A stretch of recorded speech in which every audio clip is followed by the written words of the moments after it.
Jim Shannon. Can I thank very much the Honourable Lady for Penistone and Stockbridge for bringing this forward. Not an easy subject to talk about, to be truthful. It's one that I don't feel at ease with, to be honest with you. But it's one that I wanted to come and support the Honourable Lady because I realise exactly what the Honourable Lady is trying to do. I believe it is an essential issue. I believe it's a crucial topic for young people to be able to understand. And we must all realise that there's a time and a place for sex and relationship educations in schools. However, underpinning this is the right of a family to pass on their morals and their values, and not to be undermined by teachers who do not know individual children and who cannot understand the family dynamic. So I'm very clear what I want to see when it comes to sex education. No young person should be unaware of how their body works, but similarly no teacher nor programme either should seek to circumnavigate the right of a family to sow into their child's life as they see what is needed in their own child. This is most especially the case in primary school children and I think of innocence lost. Government's Relationship and Sex Education paper states that regulations 2019 have made relationships education compulsory in all primary schools. Sex education is not compulsory in primary schools, and the content set out in this guidance therefore focuses on relationships education.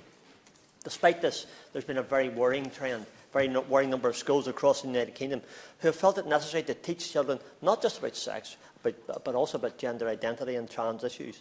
Conservatives for Women have said that children are being encouraged from as young as primary school to consider if they have gender identity issues. Honourable Lady outlined it at some length. That differs from their biology being male or female. In many senses, it leaves children confused for no other reason than misunderstanding, but makes them believe that they should be looking at their own gender issues. So, Mr Chairman, in terms of sex education for primary schools, I must say that in my humble opinion, they are merely, or indeed they are, just too young to be taught at that level. And that's my opinion. I'm putting it very clearly on the record in this House. Quite happy to, yes. Thank you. Would my honourable friend agree that a poster put out in primary schools, and this may have been mentioned already by the lady who brought the debate, by Educate and Celebrate, which states, age is only a number, anyone and everyone can do what they feel they're able to do, no matter what age they are, is pretty alarming. I share the Honourable Lady's intervention so very well. I totally endorse her concerns, which I think are the concerns of myself and the concerns of, I say, of the Honourable Lady, who set the scene very well. How can we expect our children to understand the complexities, and why should we force them to understand at that early age? Quite clearly in the Honourable Lady's contribution she put forward, it was very clear to me that she was saying that as far as we're concerned, that it's too young. So I look to my grandchildren as a grandfather of 5 and soon to be a grandfather of 6, who are primary school age, and can say that the last thing that their parents, or indeed that their grandparents, want is someone else teaching them of these issues. These are sensitive issues, and it should be the rightful decision of a family to decide when the time is correct and what approach they should take.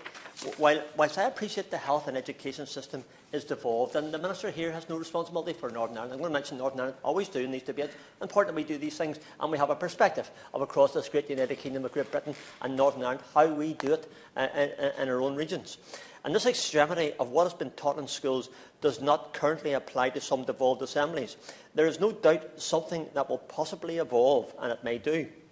But I want to reinforce with the utmost passion the importance of the family unit, which is exactly what some of the curriculum is destroying, and I feel concerned about that. I know the Right Honourable Gentleman and the Honourable Gentleman both share my concerns, as others do in this House today. Nobody knows a child better than their parent, and I, for one, do not understand why the decision to teach them about sex and relationship has been taken out of the hands of the families, of the parents, of the grandparents, wholly without their consent.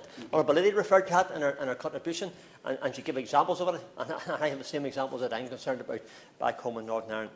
In terms of sexual education in high schools, I do believe that this should be taught through the parameters of biology. I believe that that's the way it should be, and taught the value of understanding yourself emotionally.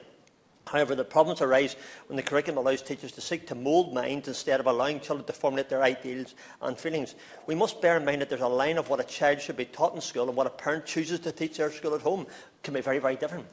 The Northern Ireland framework for sex education is as follows, and I want to comment on this here very quickly in the last time that I have. In harmony with the ethos of the school or the college, and in conformity with the moral and religious principles held by parents and school management authorities. That's what we do in Northern Ireland. I think if we could all hold to that there, we wouldn't be too far away now from what we should be doing. These moral and religious principles held by parents and school management have become somewhat ignored. It's crucial that we do not unduly influence young people or innocent minds of pupils by teaching extreme sex and gender legislation.